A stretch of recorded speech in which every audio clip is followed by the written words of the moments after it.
Hello guys, welcome back to another video. तो guys, Apex Frozen Foods की financial year 2023 की second quarter की result out हो चुकी है।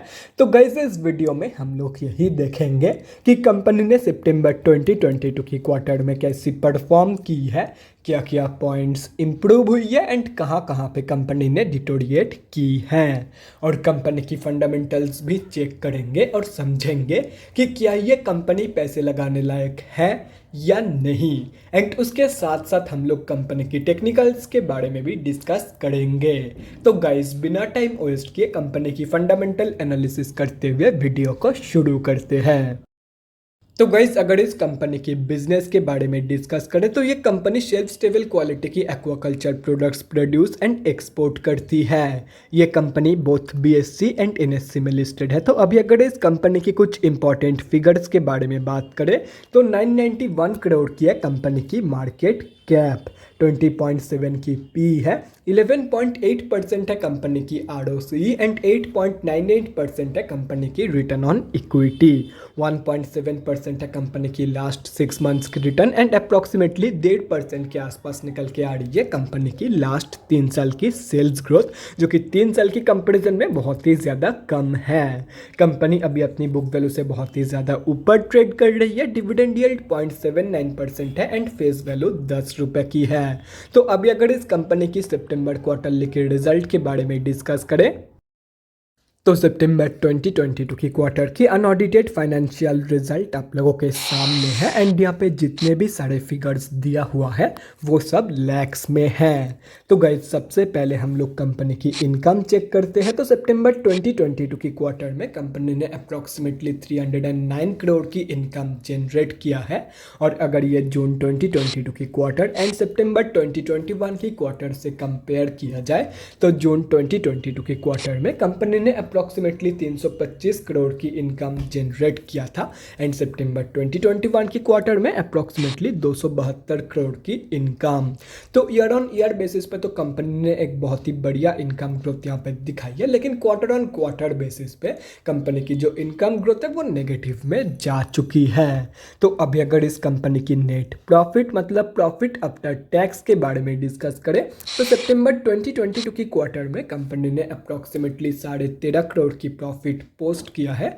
जून 2022 के क्वार्टर में कंपनी ने अप्रॉक्सीमेटली 18.5 करोड़ की प्रॉफिट पोस्ट किया था एंड सितंबर 2021 के क्वार्टर में अप्रॉक्सीमेटली 22 करोड़ की प्रॉफिट। तो ईयर ऑन ईयर बेसिस पे and quarter on quarter basis पे दोनों में ही कंपनी की जो प्रॉफिट ग्रोथ है वो नेगेटिव में जा चुकी है। एंड अगर देखा जाए तो ईयर ऑन ईयर बेसिस पे तो कंपनी ने एक बहुत ही बढ़िया इनकम ग्रोथ दिखाई थी, लेकिन उसके कंपैरिजन में कंपनी की जो प्रॉफिट ग्रोथ है वो नेगेटिव में जा चुकी है। मतलब कंपनी की जो एक्सपेंसेस है वो बहुत ही ज़्यादा इंक्रीज हुई है कंपेयर टू कंपनी की इनकम। मतलब कंपनी की जो प्रॉफिट मार्जिन की ग्रोथ है ईयर ऑन ईयर बेसिस की वो भी नेगेटिव में जा चुकी है कंपनी की प्रॉफिट ग्रोथ की तरह ही।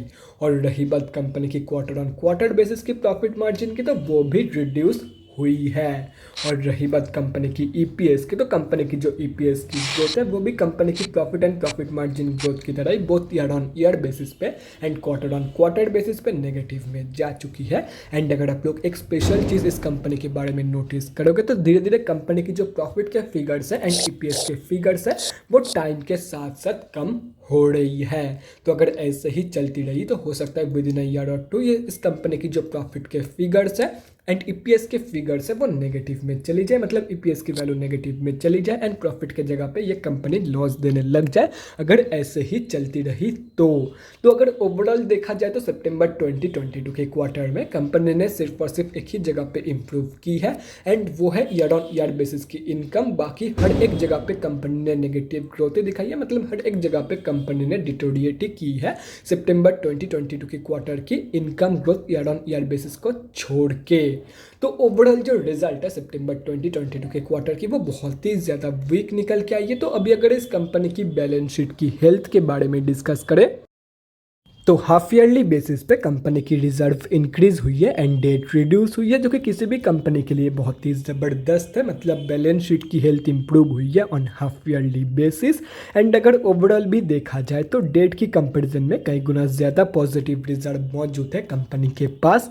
तो ओवरऑल जो बैलेंस शीट की हेल्थ है वो भी बहुत ही ज़बरदस्त निकल के आ रही है।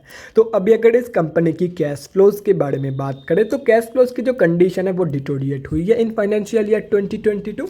तो FY 2021 में कंपनी के पास पॉजिटिव 3 करोड़ की कैश फ्लोज मौजूद थी, जो कि अभी डिटोरिएट होकर नेगेटिव 2 करोड़ की हो चुकी है। तो ओवरऑल जो कैश फ्लोज की कंडीशन है वो वीक ही निकल के आ रही है।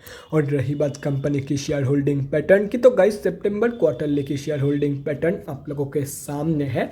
तो सितंबर की क्वार्टर में प्रमोटर्स की होल्डिंग एंड DIIs की होल्डिंग अनचेंज्ड है, बाकी FIIs ने सेलिंग करी है इन सितंबर क्वार्टर।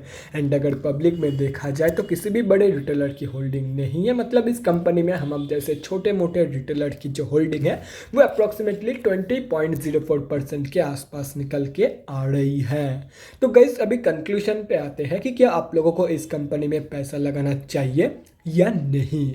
तो देखो गाइस, मैं तो आप लोगों को यही बोलूँगा कि अगर कंपनी के ऊपर भरोसा है तो ही इस कंपनी में पैसा लगाना, क्योंकि सितंबर क्वार्टरली की रिजल्ट वीक निकल के आई है। कंपनी की जो प्रॉफिट मार्जिन है वो धीरे धीरे कम हो रही है, प्रॉफिट एंड EPS की जो वैल्यूज़ है वो भी धीरे धीरे कम हो रही है टाइम के साथ साथ। तो हो सकता है सितंबर 2023 की जो रिजल्ट है, मतलब नेक्स्ट साल की जो सितंबर क्वार्टरली की जो रिजल्ट है, हो सकता है उसमें कंपनी लॉस देने लग जाए एंड EPS की जो वैल्यूज़ है वो नेगेटिव में चली जाए। तो अगर कंपनी के ऊपर भरोसा है कि ये कंपनी आगे चल के रिकवरी दिखा सकती है, पहले के जैसा प्रॉफिट दे सकती है, पहले के जैसा प्रॉफिट मार्जिन ग्रोथ मेंटेन कर सकती है, तो ही इस कंपनी में पैसा लगाना, अदरवाइज सिंपली अवॉइड इट।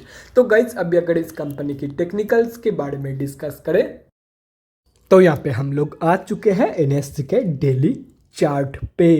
तो गाइज सबसे पहले हम लोग ये समझते हैं कि कंपनी में अभी चल क्या रहा है। तो गाइज कंपनी अभी अपनी 200 की मूविंग एवरेज से स्लाइटली ऊपर ट्रेड कर रही है। मतलब कंपनी अभी ऑफिशियली तो अप ट्रेंड में है, लेकिन अगर देखा जाए तो ये कंपनी पिछले ऑलमोस्ट 1-1.5 साल से एक ही रेंज के अंदर कंसोलिडेट कर रही है, जैसा कि यहाँ पे आप लोग देख सकते हो। तो ऐसे में जिनकी भी होल्डिंग इस कंपनी में ऑलरेडी है उन लोगों को मैं यही सजेस्ट करूँगा कि सिंपली आप लोग एक ऊपर के प्राइस पॉइंट देख के इस कंपनी से एग्जिट कर लो। एंड ये मैं इसीलिए सजेस्ट कर रहा हूँ क्योंकि कंपनी पिछले ऑलमोस्ट 1 साल से इसी प्राइस रेंज के अंदर कंसोलिडेट कर रही है। एंड अगर ये कंपनी बाई चांस और 1 से 2 साल इसी प्राइस रेंज के अंदर कंसोलिडेट करती है तो आप लोगों को कोई भी फायदा नहीं होने वाला है इस कंपनी की तरफ से, सिर्फ और सिर्फ waste of time and waste of money ही होने वाला है।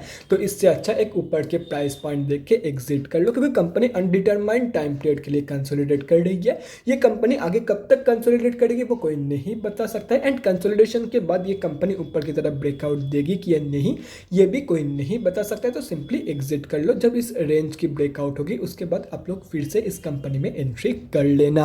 अगर इस रेंज की ब्रेकआउट ऊपर की तरफ हो जाती है तो आप लोग 435 रुपीज़ तक की टारगेट एक्सपेक्ट कर सकते हो फ्रॉम दिस कंपनी। एंड वहीं पे अगर नीचे की तरफ ब्रेकआउट हो जाती है तो आप लोग 198 रुपीज़ से लेकर 200 रुपये तक की फॉल एक्सपेक्ट कर सकते हो फ्रॉम दिस कंपनी। लेवल्स आप लोगों के सामने है। स्विंग ट्रेडर्स बहुत ही बढ़िया एक ट्रेड प्लान कर सकते हैं अकॉर्डिंग टू दिस लेवल्स, लेकिन इसके बीच में ट्रेड मत लो। अगर आप एक स्विंग ट्रेडर हो तो यह है आप लोगों के लिए नो ट्रेडिंग जोन या तो फिर कंसोलिडेशन जोन। और रही बात short term traders and long term investors की, तो देखो शॉर्ट टर्म ट्रेडर्स को भी मैं यही बोलूँगा, simply wait for the breakout of this range. इस रेंज की ब्रेकआउट होने के बाद ही इस कंपनी में एंट्री लेना फॉर शॉर्ट टर्म।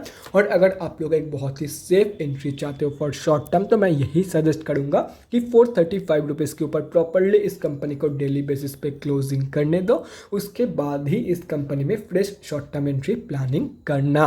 और रही बात लॉन्ग टर्म इन्वेस्टर्स की, तो देखो गाइस अगर आप लोगों का भरोसा इस कंपनी के ऊपर है कि ये कंपनी आप लोगों को लॉन्ग टर्म में मतलब 5 से 10 साल बाद ये कंपनी आप लोगों को बहुत ही बढ़िया रिटर्न कमा के दे के जा सकती है, तो ऐसे में ये कंपनी अभी आप लोगों को जितना सस्ते में मिल जाए उतना ही आप लोगों के लिए बढ़िया है। तो अगर ये कंपनी आप लोगों को अप्रॉक्सीमेटली 240 रुपये से लेकर 250 रुपये के बीच में मिल जाती है तो बहुत ही बढ़िया है।